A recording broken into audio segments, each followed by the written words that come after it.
Chegamos à final da Copa do Brasil e o Flamengo venceu o primeiro jogo contra o Atlético Mineiro por 3-1 no Maracanã, com o Gabigol brilhando novamente. Ele gosta de final, né? São 17 gols em finais, sendo 16 pelo Flamengo. O Atlético Mineiro conseguiu descontar no final da partida com o Allan Kardec, outro cara que vinha sumido, né? O Allan Kardec já numa reta final de carreira, perdendo espaço no Atlético Mineiro, muito também pela chegada do Davidson, que faz muita falta nesse time. Talvez o Allan Kardec tenha que ser titular no jogo da volta, né? Seja a solução. O time precisa da figura do centroavante, não necessariamente que seja o Davidson. Embora o Davidson vai muito além, né, da questão técnica dentro de campo, né? Ele e o Gabigol são dois grandes personagens, né? Seria interessante ver esse embate, mas infelizmente pela regra da Copa do Brasil, o Davidson não pode jogar pelo Atlético Mineiro porque já jogou pelo Cuiabá nas primeiras fases, né? Inclusive teve o Davidson protagonizou um grande lance nessa Copa do Brasil, que foi no jogo lá do Cuiabá, onde choveu muito e a partida teve que ser adiada umas 2 vezes, né? Ele ajudou os caras a secar o gramado com rodo, né? Enxugando gelo lá, porque não adiantou nada, mas o Davidson sempre um meme ambulante. E tem ajudado muito o Atlético Mineiro, foi fundamental na ida do time até a final da Libertadores. Na Copa do Brasil ele não pode ajudar dentro de campo, mas estava lá torcendo, inflamando a torcida do Flamengo, inclusive provocando, mostrando a taça da Libertadores 2021, a tatuagem que ele tem, né, que ele fez o gol em cima do Flamengo.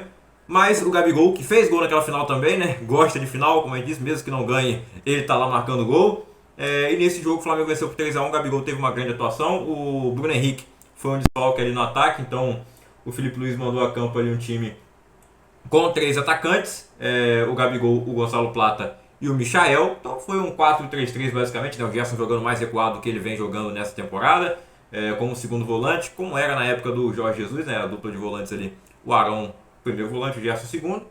O primeiro volante da ocasião foi o Everton Araújo, o garoto que está começando a carreira, fez alguns bons jogos, não foi tão bem nesse último contra o Internacional, mas nessa partida é difícil dizer alguém que tenha jogado mal no time do Flamengo, né? O Léo Ortiz vai ficar estigmatizado pela falha no final. Ou não, né? Se o Flamengo for campeão, ninguém vai lembrar disso.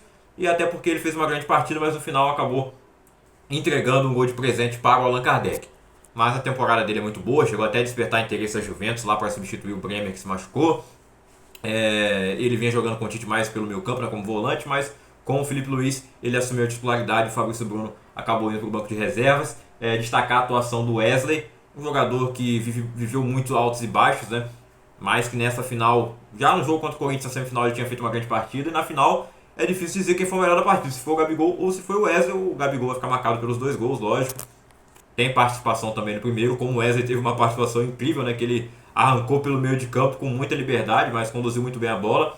Poderia ter chutado pro gol, mas preferiu o passe ali pro Gabigol na área. O Everson, na minha opinião, falhou nesse lance, dava para ele ter segurado aquela bola. Ele acabou espalmando pro meio da água, o Arrascaeta estava lá ligado para fazer o gol. No segundo gol do Flamengo, o Gonzalo Plata dá uma casquinha e o Gabigol, que parecia estar impedido, não estava, foi lá e fez gol com muita tranquilidade, cara a cara com o Everson. E foi o Plata, talvez tenha sido o destaque mais negativo, não, né? O cara que não jogou tão bem assim, né? Ele deu essa casquinha, mas fora isso ele erra muitas coisas, né? O Michael, que a gente não sabe se vai ser titular no jogo da volta ou não, né? Porque o Bruno Henrique vai voltar. Poderia jogar Michael e o Bruno Henrique, né? Mais um dos dois teria que jogar na posição invertida. Mas sem dúvida os dois são melhores que o Plata. Lembrando que o Flamengo perdeu vários jogadores por lesão na temporada, né? Já o Luiz Araújo e o Pedro, que só voltam no ano que vem. Mencionando esses dois ataques, além do Pedro, lógico, né? O artilheiro da equipe na temporada. Mas o Gabigol tá aí dando conta do recado, pelo menos quando o assunto é final. E do lado do Atlético, desfalques, além do Davidson, o Atlético não teve nenhum outro grande desfalque, né? Inclusive teve o retorno do Zarate, que estava lesionado, voltou para essa final, entrou no segundo tempo, é um ótimo jogador, mas está se recuperando o ritmo ainda, né? Nem acho que ele entrou mal no jogo, não. Apesar de não ter visto a partida inteira, né? Já falei. Alô, Enem, estraga prazeres. Mas talvez o Atlético tivesse que mudar a forma de jogar, né, quando tivesse sem o Davidson. O Milito tentou escalar o Hulk como centroavante e o Paulinho e o Arana fazendo o papel de segundo atacante, podemos dizer, né, o meias atacantes, né, não são pontas, né, principalmente o Paulinho.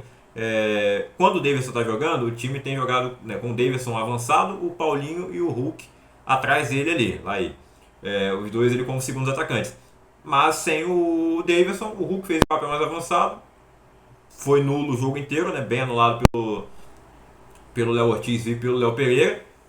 Não conseguiu finalizar uma vez sequer contra o Vasco, né? Ele foi decisivo, porque o Atlético não fez um bom jogo em São Januário, mas no talento individual do Hulk saiu aquele gol, mas aquele jogo ele teve mais liberdade para jogar fora da área, né? Tá sofrendo com os Léos, né? Porque contra o Vasco o Léo Pelé tava batendo nele o tempo inteiro, até que chegou uma hora que o Léo Pelé deu espaço, né? Porque isso ia acontecer. Esse jogo, um Léo também fez cagada, né? O Léo Ortiz acabou entregando a bola no pé do Allan Kardec, ex-Vasco, lei do ex-rival.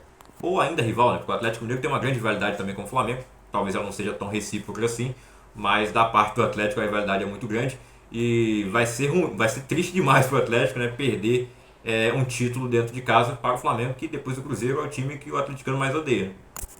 Mas o placar é reversível, são apenas 2 gols, dá para buscar. 2-0 leva para os pênaltis, 3-0 ganha o jogo no tempo normal, repetindo o placar 3-1, né, ao contrário, a favor do Atlético, é pênaltis também. E o Flamengo, qualquer empate ou qualquer derrota pelo resultado mínimo, né, 1-0, 2-1, o Flamengo se sagra campeão da Copa do Brasil pela 5ª vez, igualando o Grêmio, que é o segundo maior campeão da história, e fica atrás apenas do Cruzeiro, que é o maior campeão com 6 títulos. Se o Atlético Mineiro vencer, ele vai conseguir o 3º título na história da Copa do Brasil. Eu acho que talvez para o segundo jogo, uma solução seria colocar um esquema com apenas 2 zagueiros, mas o Milito não vai fazer isso, eu tenho certeza que não, ele não abre mão dos 3 zagueiros de jeito nenhum. Mas talvez colocar o Scarpa para jogar ali atrás do Hulk, né, e jogar o Paulinho pro outro lado e colocar o Arana como ala, não do lado direito onde o Scarpa jogou, né, sim do lado esquerdo. Quem ia fazer o lado direito? Aí eu não sei. Não acho que Mariano e Palácio sejam as melhores opções realmente, né? Mas pode também colocar o Allan Kardec como titular, né? E aí ele faria o papel que o Davidson faz, sem, claro, aquele personagem todo. Então vamos ver o que acontece aí no jogo da volta, dia 10 de novembro, mais uma vez teremos prova do Enem. Antes disso, pelo Brasileirão, o Flamengo já vai até Belo Horizonte para enfrentar o Cruzeiro, mas eles não vão ficar lá direto, né? Vão voltar para o Rio de Janeiro e no domingo ou no sábado à noite eles voltam para lá, para Minas, para enfrentar o Atlético Mineiro no dia 10. E o Atlético Mineiro vai enfrentar o Atlético Goianiense, já rebaixado no Brasileirão, em Goiânia. Os dois times devem poupar, logicamente, pensando nessa grande final, principalmente o Atlético Mineiro, que vai pegar um time muito mais fraco e já sem aspiração alguma no campeonato, enquanto o Flamengo pega o Cruzeiro, que ainda luta por uma vaga na Libertadores, que ele pode conseguir também via título da Sul-Americana. E o Flamengo ainda tem uma chance, mesmo que mínima, de título, né? Matematicamente tem a porcentagem mínima lá.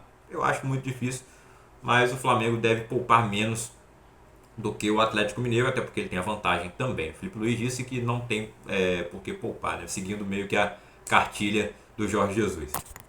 E aí, você, flamenguista, acha que o Flamengo vai conseguir conquistar esse título? Está confiante com esse resultado ou ainda está muito preocupado? O atleticano ainda dá? Eu acredito, tenho certeza que vocês acreditam, né? Vão cantar Eu Acredito lá na Arena MRV. E você, que não torce para nenhum dos dois assim como eu, tá torcendo para quem? Acha que já era ou ainda dá para o Galo conseguir essa virada? Ou você está torcendo aí para o Flamengo ganhar, para o seu time poder ir para a Libertadores? Se o Atlético ganhar, não vamos ter G8, muito menos G9, né? Para ter G9 não vai acontecer, na verdade, né? Porque a Sul-Americana só se o Cruzeiro conseguir chegar lá no G8, que eu acho que não vai acontecer também. Mas para termos um G8, o Flamengo tem que ganhar a Copa do Brasil, permanecer lá entre os 6 primeiros, e o Botafogo certamente estará entre os 6 primeiros, independente de ser campeão brasileiro ou não. Ele tem que ganhar a Libertadores para ter um aumento de número de vagas na Libertadores ano que vem. Agora, para o Atlético, né, já falei, se ele não vencer a Copa do Brasil, ele vai ter muita pressão para vencer a Libertadores, porque senão ele não participa da Libertadores ano que vem.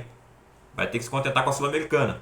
Então eu pergunto agora para o Botafoguense, você prefere que o Atlético Mineiro chegue na Libertadores campeão da Copa do Brasil, tranquilo, ou prefere que ele chegue pressionado?